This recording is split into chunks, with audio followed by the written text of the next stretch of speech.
The worst year for a lot of us for our mental as well as physical health. So joining us this morning is best-selling author, coach Lisa Goldenthal. Hello and welcome. I'm Lisa G, your host. You're at the top of your game, yet the game is changing faster than ever. Strategies that got you here aren't the ones that'll keep you here. The pressure is relentless, and the fear of obsolescence looms large. That's why I'm here. Welcome to the new podcast series, Disrupted: How to Be Gritty and Unlock Performance in Business, Mindset, Wellness, and Success to help you master disruption. Thanks for coming, and I'll see you soon.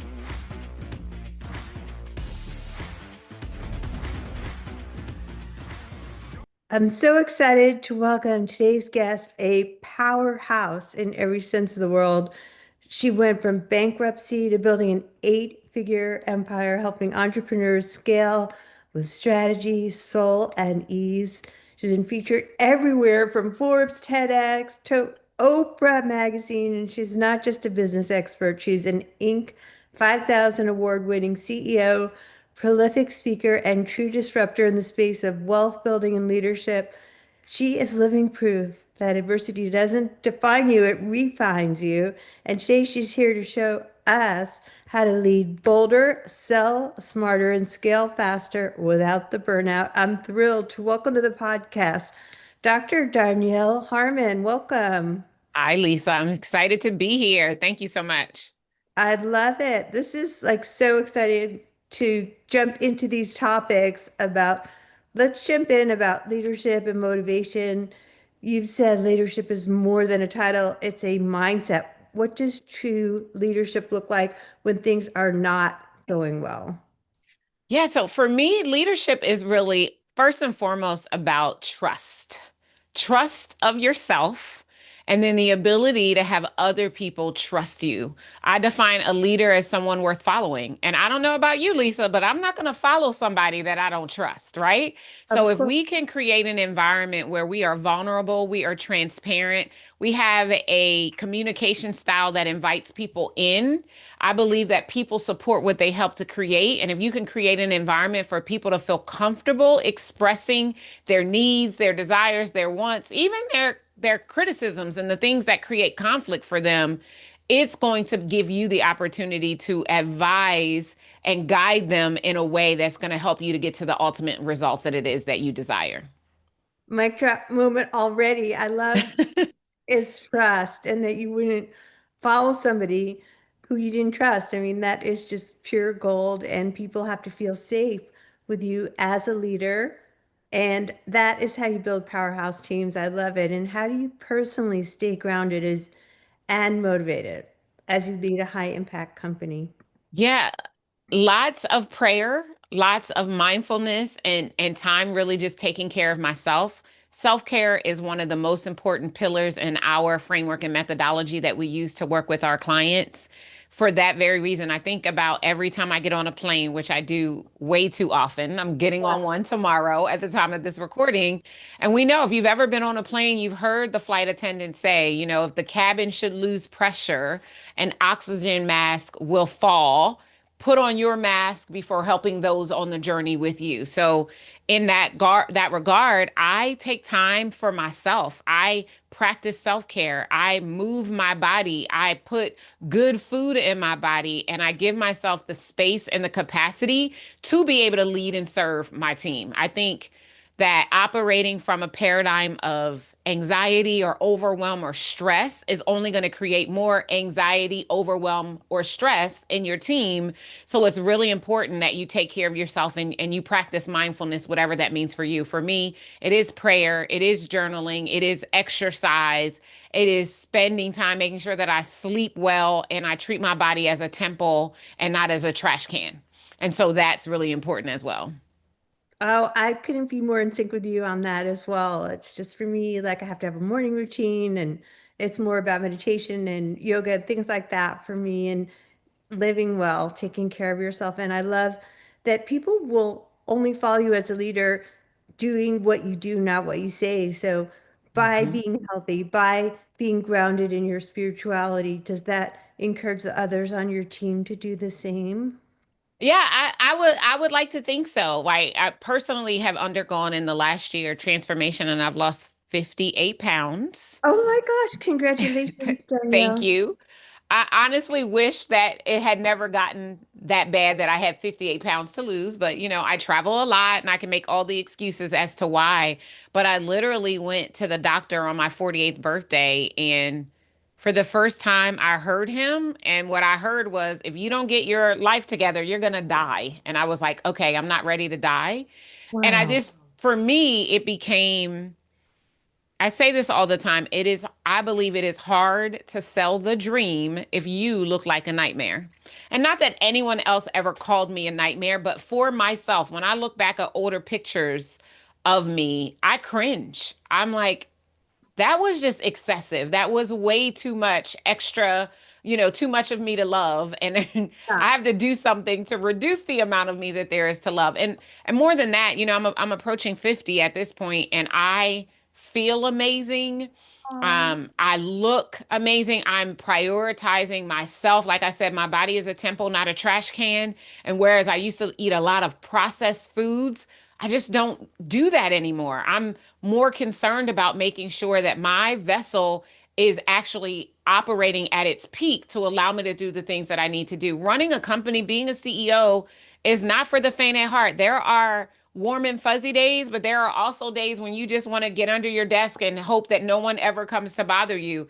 And when you have strong self-care systems in place, that helps to make it easier. It helps you to manage and mitigate the stress that invariably will come with the job. And so I made a decision that I wanted to live differently. And I am open and honest and vulnerable and transparent about my own journey and inviting my team to be doing the same thing so that they are taking care of themselves, their vessel as well. Well, it shows. It really shows that in your energy, you just show up with so much energy. If you were to tell me you're going to be 40, I would have believed you too, because I think that it's not about how you look, it's about how you feel and taking care of your health. And at the same time, it's hard to have energy if you're fueling your body with fast food. So you don't want Yeah. to be fast, easy, or cheap in what you eat, and it shows the way you show up in leadership. Because how you Yeah. do one thing is how you do everything. So I wonder, how would you advise entrepreneurs?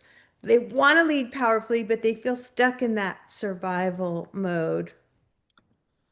Yeah, honestly, I believe, and this might be an unpopular opinion, but I believe that survival mode is a mindset. Now, granted, most people who operate in survival mode, they got it honestly because that's what they saw done, right? As Right. children, we grow up to be adults who do what we were taught or what we caught from those who were raising us. And so often it's a default mechanism. When I'm speaking, I often will tell the story of the little girl who's watching her mom make a ham. The mom opens the ham, cleans the ham, cuts the butt off the ham, put the ham in the pan, and then turns on the oven. Well, the little girl is inquisitive, and so she wants to understand why mom just cut the butt off the ham. Mom didn't know why she cut the butt off the ham. She said, I don't know, ask your grandma. So the little girl calls her grandma, and grandma says, I don't know why your mom cut the butt off, but I did because my pan wasn't big enough to hold the whole ham. So many of us are living lives, running businesses, operating in careers, doing what we saw done without ever asking the questions. And in order to be an effective leader in this market as an entrepreneur, you got to start asking why. You've got to start poking the bear and really evaluating if the things that you are doing are actually working, right? It's no surprise. It's 2025 as we're recording this interview. The market has changed. The way that people Yeah. buy is different. Oh, And if you yeah. are still doing what you did in 2020 at the onset of COVID-19, you might be looking for a job right now because those things are not working. So this is not the time to just go along to get along. This is the time to ask the questions, to refine, to evaluate. often to go back to the basics of what needs to be done. And the only way that happens is if we are conscious leaders, if we are looking at the data and the trends, and we are evaluating not from what we've always done has always worked, but from, hey, I wonder if we tried this, if this would be effective, and giving yourself the space and capacity to try things to see whether or not they're going to work in this current market. And so that's what I would tell entrepreneurs today, right? Like, don't be so fixed Yeah. on your way of doing things that you miss an opportunity to learn, to grow, to evolve, and get better results than you might be getting right now. That's such a powerful story, the ham story, first of all, like great analogy about things that were either taught or caught.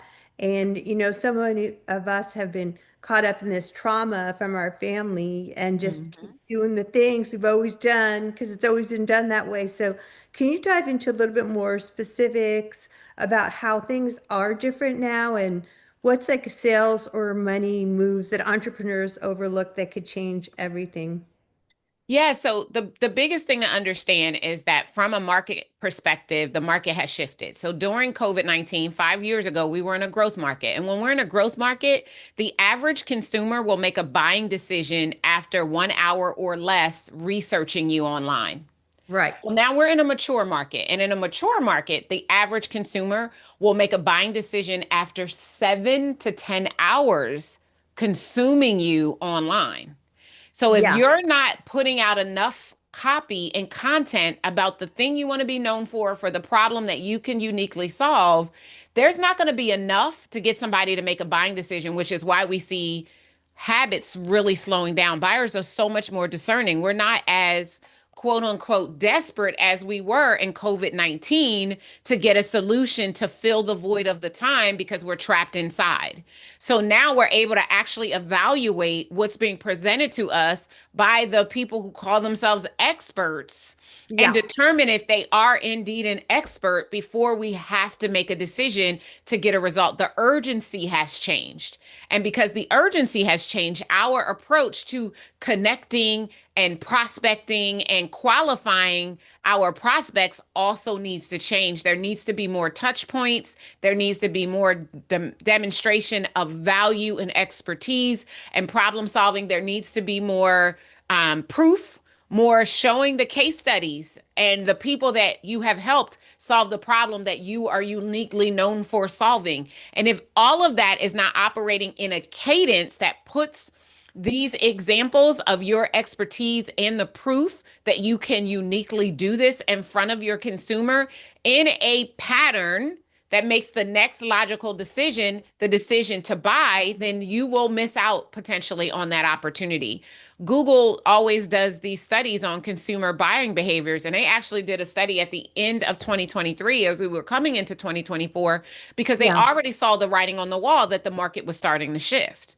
At that point in time, they talked to us about the 7-11-4, right? Making sure that you have 7 hours of content across 11 different moments on 4 different platforms so that when someone goes and Googles you or someone goes to look for the problem that you can uniquely solve, they can find enough evidence to substantiate your expertise as one that they should consider and put in their wheelhouse of knowledge and understanding and start to investigate whether or not you could be the solution they've been searching for. And so if you don't have enough content out there, and it's not content for the sake of content. It's not, just Yeah. throwing reels out there to throw reels out there, but it's making sure that it's thought leadership content, that it's contrarian content. You have got to be saying the opposite of what everyone else is saying right now if you Yeah. want to get attention and keep it in this market. If you sound like everyone else, it's going to be wah, wah, wah, wah, wah, wah, wah, right?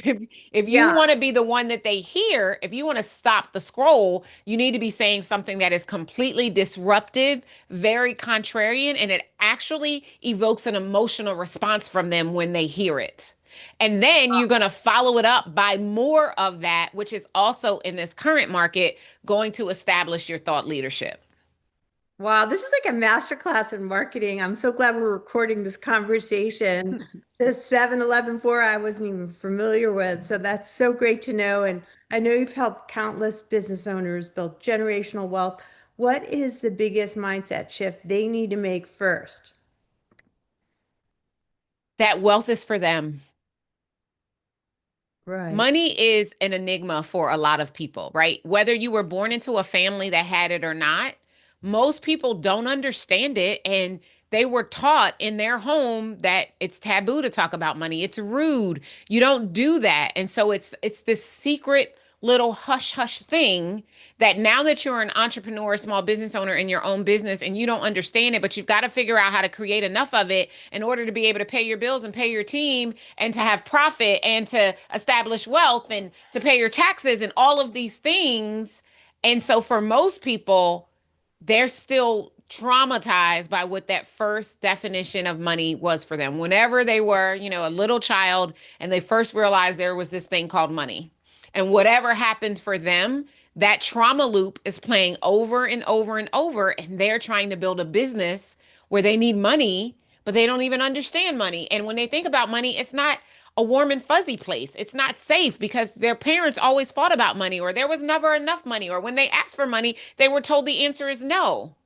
And so therefore they set their prices, but they don't price the way that they should based on the market and profitability. They price what they think others won't say no to. They're trying to avoid rejection instead of experiencing profitability. Wow. And the loop just goes on and on and on. So the first thing I would tell someone is to figure out how to reconcile all of those limiting beliefs and step into the full knowledge and understanding that they are worthy to have more money than they can give, spend, invest, or save. Wow. That is another truth bomb. I mean, do you have any final words of wisdom you want to leave our audience with on about how we can get past our trauma and step into successful mindset shift so that we can be multi-generational wealth entrepreneurs? Yeah, I mean, I would say this: you cannot conquer what you refuse to confront. So do your work. That means some of the work you can do on your own with a journal. Some of the work you might need a qualified professional, a therapist to help you to sort through. Some of the work you might need a coach or a consultant to help you to sort through. But if you truly do desire to be a leader and to establish wealth for your family, for your future legacy, then you're going to have to do this work. You're going to have to question that, am I enough? Am I worthy? That is ruminating in the background of every decision you make as an entrepreneur. And you're going to have to come face to face with the belief that you are, and that might take some support from someone outside of yourself to make it happen. Wow. That is just another amazing mic drop moment. Thanks for bringing all of this wisdom and sharing it with me. Being a great guest on Whole CEO with Lisa G. Dr. Darnyelle, where can people find you? Yeah, if you've enjoyed this conversation and you want a little bit more of me in your life, I invite you to go to move to millionsgifts.com. Again, that's move to millionsgifts.com. From there, I've created a special bundle that I'd love to share with you to give you some of my best goodies to help you to really indoctrinate yourself into building a business that serves you financially and spiritually, and it will also allow you to connect with me on social media. Move to millionsgifts.com. Well, thanks again for dropping the truth bomb, strategy and soul all in one conversation. Your story is proof that resilience plus execution is unstoppable.